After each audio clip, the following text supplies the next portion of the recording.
Hello, hello, hello. I am about to invite our guest in, and then we will get started.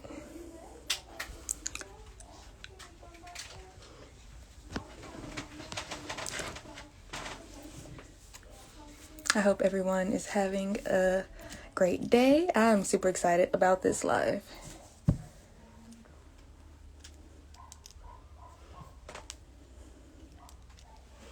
Awesome.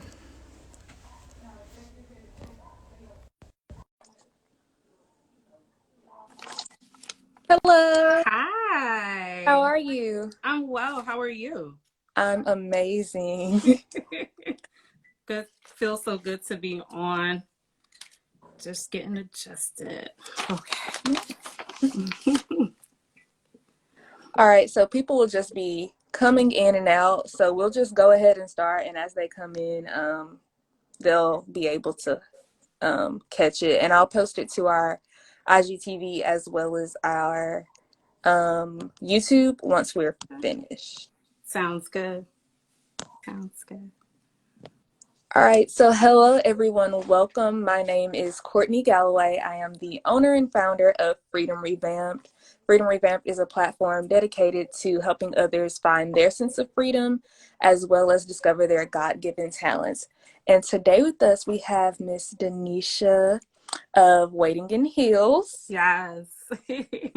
So first, I want to ask you, can you give us a little insight of what Waiting in Heels is? Yeah, definitely. So, Waiting in Heels is a blog, my blog that I started after I went through my own purpose journey. And so God gave me the vision in 2015. We launched in 2016. And Waiting in Hills is basically geared towards single women of faith that are in their waiting season that may not know how to wait or exactly what waiting looks like. I think a lot of us think that when we're waiting for God to answer our prayers, we're just, sitting back, chilling, not doing anything. But waiting is actionable. You are preparing for that thing that God is going to bless you with. And I think that's where a lot of people sometimes get it, twisted, thinking that they're not supposed to do anything. But there's a lot that you can do during that time of waiting. And my blog also goes over like my own journey, lessons that I've learned. I've also started Daughters of Wisdom, which is for women that are married, have been married, and they write to the single women, giving advice, lessons that they've learned, demystify what marriage is all about. I think sometimes we romanticize marriage and not fully, truly understand realistically what that commitment and the joining of the two people is really about. So that's what Waiting in Heels has been. We're about to transition into offering more courses, webinars, seminars, actually geared towards finding purpose, um, you know, getting out of debt. So when we talk about what you should be doing during your waiting season, these are some of the things that you need to be doing. You need to know exactly what your purpose is so you can attract your purpose mate. So that's what Waiting in Heels is. Awesome. I absolutely love what it stands for, which is why I was like, I have to reach out to her to interview her. But Awesome. how did you get the inspiration behind it? Because I know for me, it took a minute for like God was telling me you need to do this, and I was like, are you sure? Like, is this me thinking this, or is this actually God speaking to me? So how did you know I need to go ahead and walk in this? This is my calling. Um, for me, I was on a journey of finding my purpose. And I was in a career or getting into a career that I thought this was what I was supposed to be doing. It took me a long time to find my purpose. And so I've experienced different careers, different ways of doing things. And this one particular career that I was in, I was like, this doesn't feel right, but I know I can do it. And I think a lot of us sometimes, we mistake purpose with what we're good at, Mm. but it doesn't mean that that's what you're supposed to be doing. And I went through a season where I was like, you know what, God, no more me. It's you. What do you want me to do? And I heard him, Kourtney, like as clear as day, tell me, you can continue on the path that you're on. You'll be successful, but that's not what I called you to do. Mm. And it was just a thing of follow me.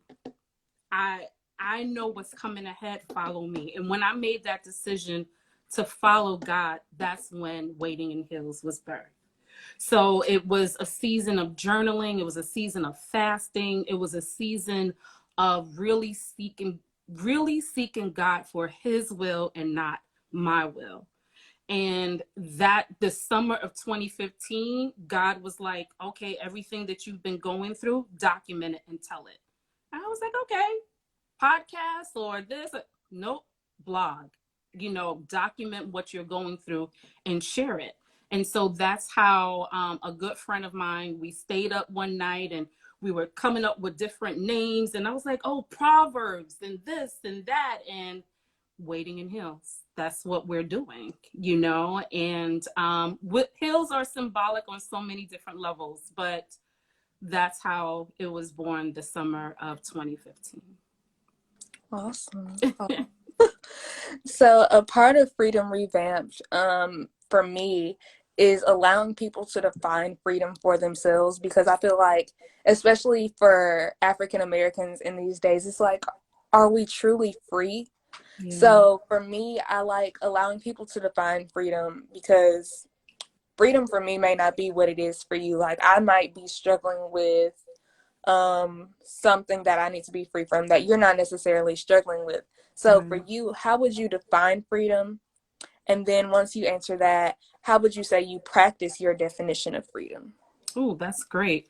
Freedom is the permission you give yourself to show up authentically as you. So you're not bound to what other people think you should be doing. You're not bound to showing up as someone else because that's what your parents expect.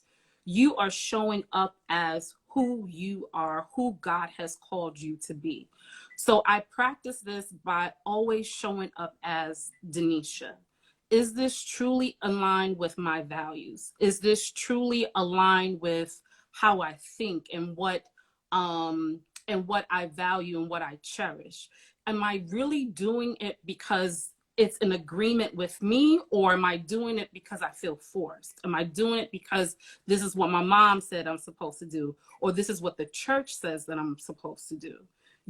Is this what God telling me to do, or am I just operating in what I've been told all these years?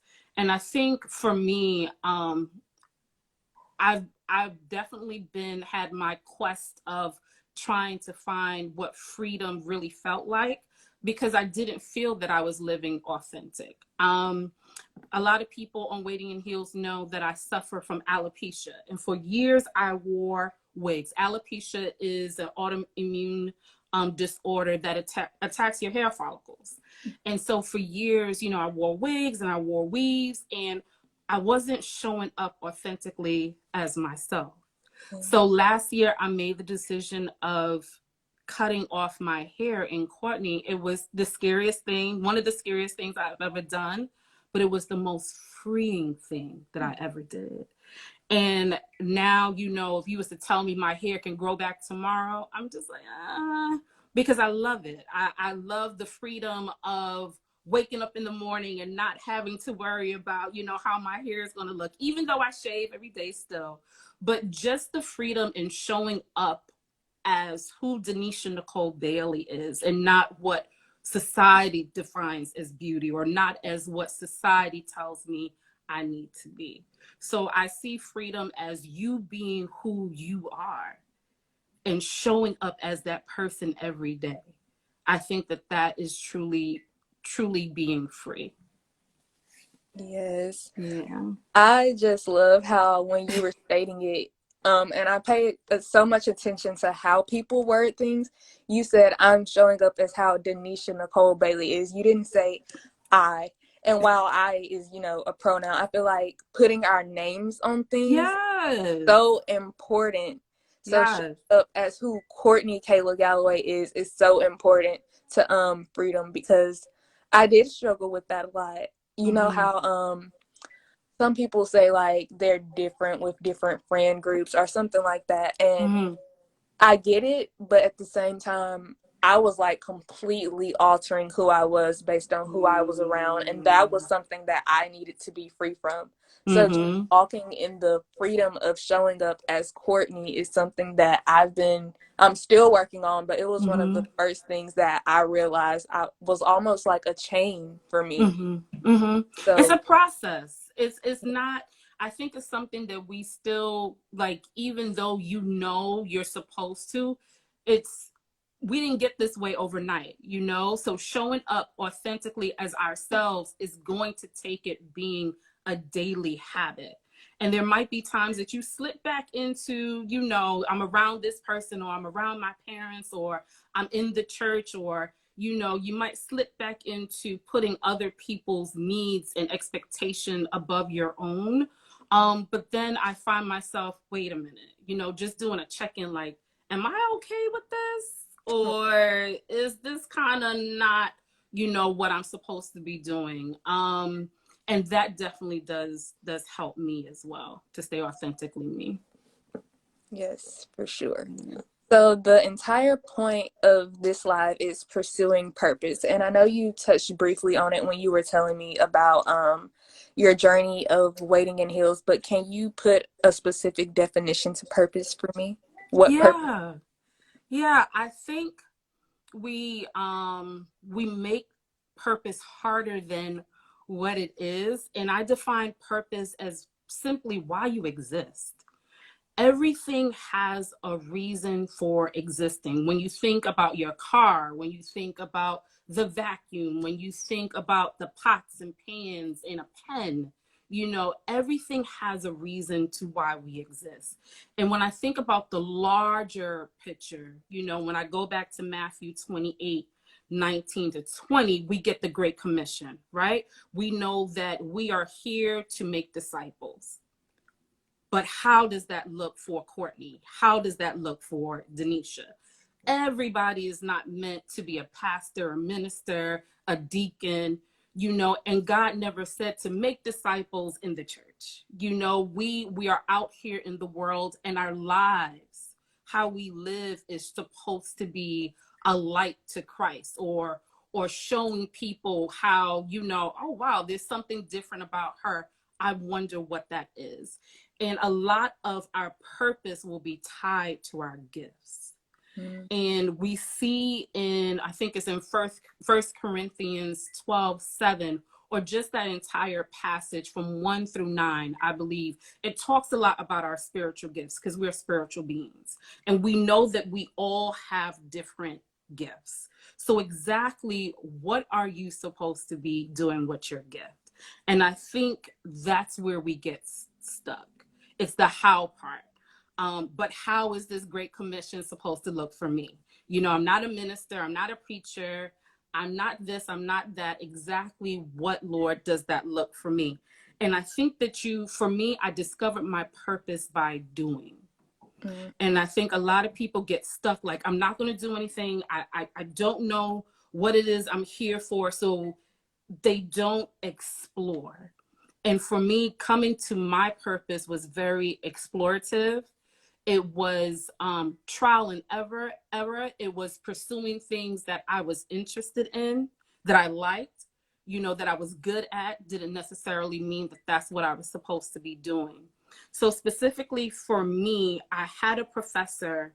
This is the first time I'm mentioning her name, but Dr. Juanita Suarez, when I was doing my first master's, she told me to stay back, you know, delay graduating a year and consider education. And I told her, absolutely not. I'm not teaching nobody's, I'm not trying to. And this is after teaching in the graduate department. I was like, I'm not a teacher. You know, my mom's a teacher, but that's not me.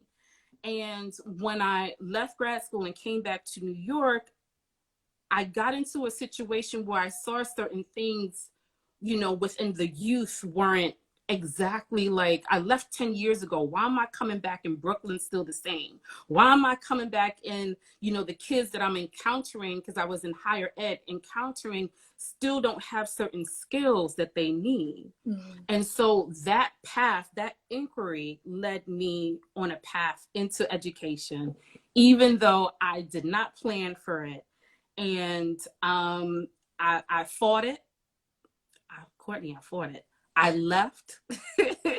I pursued something else. And in the midst of me pursuing something else, God was like, that's not it. Trust what the process. And so I came back into education. I came back into teaching.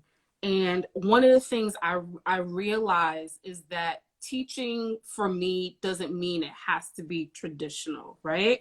Like, even though I've taught middle school kids, God has given me Waiting in Heels as a platform to teach women, to reach women, to help women, to minister to women, but it wasn't with me fighting. I couldn't see that. So when I eventually said, okay, no longer my will, but your will, he made the provision. And then after I started teaching Waiting in Heels, and after Waiting in Heels, I'm now a certified life coach. So next year I'm going to be, that's what I'm launching. I want to help women find their purpose. And I think purpose is definitely tied to your passion. That thing, that passion comes from the Latin word of root of to suffer. So Mm-hmm. that thing, that what will you suffer for? That thing that keeps you up at night, that thing that is connected to your why. And so for me, I had to go through this journey so that eventually I can help other women of faith find their purpose path. And so it has definitely been a worthwhile journey. I had to look at who I was as a person. I had to look at my strengths, had to look into my gifts, and I had to spend time with God. And I felt like once those things, and there were some other things that I did that helped me solidify exactly why I'm here, why I exist. So yeah. Well, you just gave us a lot right there. I'm passionate about purpose. Yes. Yeah. Yeah, because it connects to so many things. I think people get into careers, and of course you need to make money to survive, but know that Jesus came so that we can have life, and we can have it abundantly, which means that I should be living a good life. I should be living and walking in my purpose. I shouldn't be remaining stuck and not knowing exactly why I'm here. And I think that is definitely some of our biggest struggle. So You mentioned that we're all here to bring people to Christ, mm-hmm. and it looks different for everyone. So when God gave me the vision to start Freedom Revamp, I was in a place where I was like, you don't want anybody else to do it, because I felt like I needed to be, I don't want to say perfect, but I felt like I needed to be better before I could present what he wanted me to present to the world. And so I grew up in church, and I'd always heard a few people say, especially when I was going through stuff, they'd be like, it's going to be okay, but just know that what you're going through right now, it's for a reason. Like you just said, it's mm-hmm. for a reason. Mm-hmm. And I was literally coming out of that when the vision for Freedom Revamp was placed. So I was like, maybe I need to wait. And so stuff just kept popping up where it was like, no, now, Mm-hmm. no, now. And I'm Mm-hmm. like, but now, Father, like me right now, you want me to do this right now. Mm-hmm. And so he was like, yes. And a lot of people say we're not supposed to question God, but I feel like we need an understanding of who he Yeah. is. Yeah. And prayer is conversation with him. So when I'm asking why, it's not coming from You crazy, God. It's, from that standpoint, it's coming from a place of almost unbelief that he wants to use me. Yeah. That's what it was for me. It was like Kourtney of all people. Mhm. Mhm. But he kept telling me that I needed to do it while I was going through it. Like you said, write about it, journal about it, tell Mhm. people what's going on. And so with Freedom Revamp, I just keep on while I'm going through stuff, I have to tell about it. That way people can see the entire journey. Because I Right. feel like if we wait until we've gotten through it, they won't get it. Right. Like, oh, so you just got there. But it took so much grit, grace, tears, all of that. So Yeah. just that is my purpose, to show people the entire process of overcoming things. And it Yeah. definitely took a lot for me to understand that and to even accept it, because I felt like I wasn't worthy enough, honestly, Mhm. to walk into the purpose that he had for me. And I think that's where a lot of people just remain stagnant, because Yeah. I can say that because I almost did. And we remain stagnant because we don't think it's for us. And even when he revealed it to me, I was trying to do it in a way that he didn't want me to. So, Mhm. and a lot, Mhm. like, so sometimes we know our purpose, but we don't want to do it his way. Mhm. It's just, Girl, this can be like a whole two. I'm like, you got time? listen. Because I got more stories. No, but it's so true. I think a lot of us get stuck, and we have to get over the imposter syndrome that we have, where we think we're not worthy, we're not good enough, we're not equipped. And I don't even think we believe that we're not equipped. I think that we believe that we don't have the power that God has given to us, that's in us. Yeah. And we doubt ourselves. We see where we've been. We think that we have to be this perfect person when we show up. But that's definitely not the case. And we see all throughout scripture where people were used by God that were not perfect, Right. but they, through their lives, through their obedience, they were able to make a change and a shift in the for the kingdom of God. So I think that God is definitely calling the imperfect. He's calling those that are not perfect, so that in him, in our weakness, we can be made strong in him, because it's through him, it's not through our own accord. And I think that that's the key thing, right? We want to do stuff in our own power, we want to do stuff in our own vein. Well, when I have that 800 credit, then I'll become the business coach. Or when I have, it all together with the husband, then I'll coach, other people on how to. And no, there's power within the journey. There's power in our testimony. Yeah. And we can always help those that are struggling too, and as we overcome, we're helping others to overcome. And that therefore leads back to our purpose on earth. The Great Commission, is to eventually lead those to Christ. And the only way we can do it is by our story of imperfection, not the perfect stuff. People want to know, okay, how you did it. Like, what was your struggle? How did you, that's what really connects, with people, even though we like the glamour and the seemingly perfect lives of people, we also want to know, what did you struggle with? How did you overcome, so that I can overcome? Right. So there's definitely power in our imperfection. Yes. And Yeah. you just keep on dropping.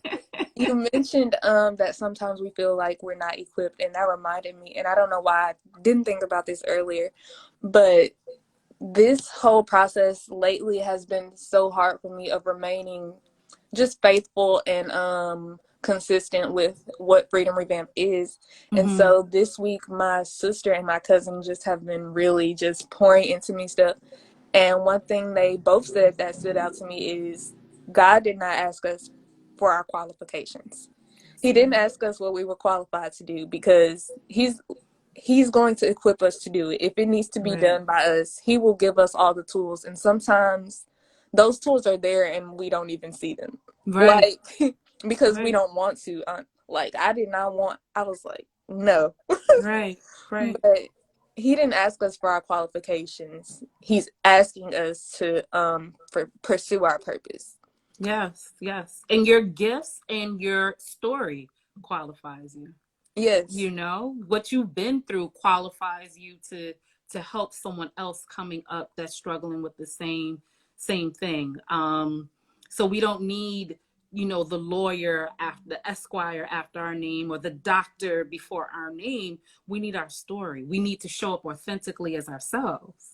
You know, so when you show up authentically as Kourtney and you're talking to people and you're ministering about what freedom looks like and how they too can live a free life, that qualifies you. And that's what's going to connect to those that are drawn to you, that are connected to you. Yes. Yeah. Kristen just said, God does not call the qualified, he qualifies the called. Exactly. Exactly. Something we always have to remember, especially when the imposter syndrome wants to sneak up and rob us of what we're doing. Yeah, he qualifies us. He doesn't ask us to be perfect. Yeah. So you actually answered my next question of how did you discover your purpose and what was that journey like? So I'm going to ask you the question after that is, can you give our viewers some advice on how they can begin pursuing their purpose? Yeah. I think people, even in language, we have to be careful with, you know, I need to find my purpose. Your purpose is not lost. Right. Your purpose is inside of you. And I think discovering your purpose is going to take four things. There's more, but I'll just focus on this four. It's going to take self-awareness. It's Mm-hmm. going to take you being aware of who you are, what your strengths are, what your story is, where your struggle is, what you're passionate about. Is going to take a certain level of self-awareness. It's also going to take a certain level of honesty. You got to be honest with yourself. You know, I had to be honest and face the fact that I've been running from my purpose. And when I was honest and when I gave myself over to Christ and God's will, then I was able to step into that purpose. You're going to also have to have a conversation with God. You mentioned prayer as a dialogue. We need to understand that we pray to talk to Him, but then we need to get quiet to listen. And that's where we skip that step. You know, we pray, we give a whole soliloquy, we've done give a litany, and I mean, God hears us, you know, and He answers, but do we hear Him? Right. And when we build that muscle of actually listening and becoming familiar with the voice of God, we can also grow in discernment. We know exactly, okay, this is what I should be doing, or nope, this is not what I'm supposed to be doing. If I had not listened to His voice, I probably would have been in that other career, suffering, upset, mad, because that's not where He wanted me to be, but that's where I wanted to be. Right. And then it's your why I would say is the fourth step in discovering your purpose. It's your why. What makes you passionate about this one particular thing? What is your story? What is your why? You know, I know that I teach because I understand the power of education. I understand the power of informing others and watching people grow. And I love when the light bulb goes off, even in my students' minds, and I see the aha moment. You know, when people are able to make connections for themselves. You know, so that's part of my why. I want women, before they become wives or mothers, to have an understanding of who they are and what their purpose is, so that now they know what they're looking for. Mm-hmm. You know, I know what my purpose is, so I know that the person that God has for me has to be aligned in that, or there's going to be problems in the home. And it doesn't mean that my purpose partner has to do exactly what I'm doing, but there has to be a level of support. And there has to be an understanding of, babe, this is what I do. This is what I do for the kingdom, and I need your support in this way. Because if you have two different mindsets and you have oppositions going on in the house, there's going to be struggle. And it's just going to put more pressure and stress on the marriage than needed. So definitely understanding your why will help you connect even to the people and opportunities that God will begin to open up for you. And then you're able to also walk away from things that don't support your why. Not everything that's good is, for you. So your why is key in discovering your purpose. And like I said, next year I plan to coach, and I actually have an unstuck, what I call it, the unstuck method, where we actually go through these steps and some more steps to actually getting you to understand your purpose. So That is awesome. I don't see any viewer questions. If you guys have any, please drop them down below. That was all of the questions that I had. And like I said, you answered a lot of the other questions. So thank you so much, because you yeah. have given me a lot of insight. Like I said, I've been very discouraged lately, and I was like, I've just been needing reminders to keep going, because it's for him, not me. Yeah. Yeah.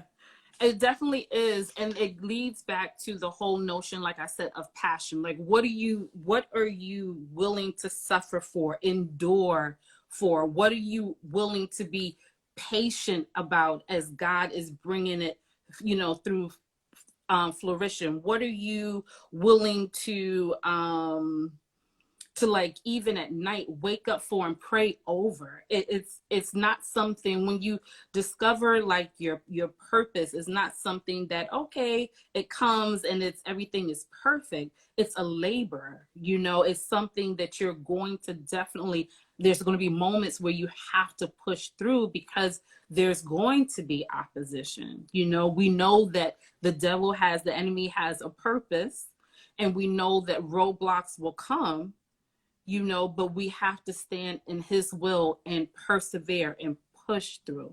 Be passionate about that thing, because that's what's going to help you get to the next level. And then a door will open up, and then you get to the next level, and then another door opens up, but if you give up because it gets hard, then you won't go the full distance. And I think anytime I try or think about, yeah, I don't want to do this. I think about, even Jesus's journey and what it must have felt like, especially towards the very end, knowing what was coming up, but still pushing through, still, like, because it's not about you, it wasn't about him per se. It was about him dying for us so that we, generations down the line, will be saved, So I think about, it's not about Danisha. It's about the women that I'm called to help, so that they can, pursue their purpose, so that they can get unstuck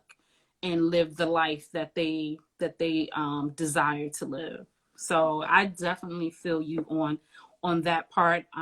You have to encourage yourself, because it gets hard. It definitely gets hard out here in these streets. But you have to persevere. Definitely have to persevere. For sure. So are there any questions? I see people are out here. I know, I see hearts and worship hands and comments, but I think Yeah. you did such a great job at expanding on the answers that they don't even, they're probably speechless.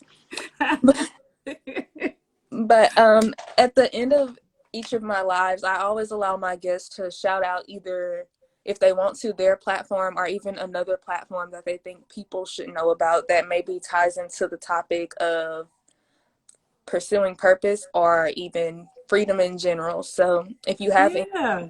yourself or anyone else that you want to shout out. Absolutely. Well, the first person I'm going to shout out is myself. Yes. I am the founder, CEO of Waiting in Heels. So you can definitely follow me on Facebook and on Instagram at Waiting in Heels. I have a website, waitinginheels.com. And it's about in a couple of weeks, it will be taken down because, like I said, we're about to revamp and offer different services, different courses, but definitely my IG page will be up and running always. In terms of, I call these women my purpose mentors. So Marshawn Evans Daniels, if you don't know about her, definitely follow her. She is a woman all about purpose, about living and dreaming bigger. And then there's also Stephanie of Godlywood Girls, who I consider to be my purpose mentor as well. Those two women are definitely powerful when it comes to pursuing and living purpose. And they are my purpose mentors, as I like to call them. So you have three. You have myself, and you definitely have Marshawn and Stephanie as some women. You know, we're out here doing the work and helping other women live bigger and dream bigger and walk in their purpose. Yes. Well, thank you so much for joining us here today. I definitely want Yeah, us to maybe do a part two of this conversation, or absolutely. even another topic if you want, because I like Absolutely. love your page when I saw it, but I like love you. So Oh man, thank you so much. When I saw this, I was like, oh, absolutely, I am there. So thank you yes, so much for inviting me. This is definitely not the last time. for sure. Definitely not. Definitely not. Yes. So thank you for the live and thank you for everything that you're doing at Waiting in Heels as well. So Definitely. Thank you. And yes. thank you guys for also joining us tonight. Yes. Appreciate it. Thank you guys. Well, I hope you enjoyed the rest of your Monday. I know. Got a whole nother week, a whole new week. Yes. Yes. But I will speak to you soon. Absolutely. Have a good night. You too. Bye. Bye.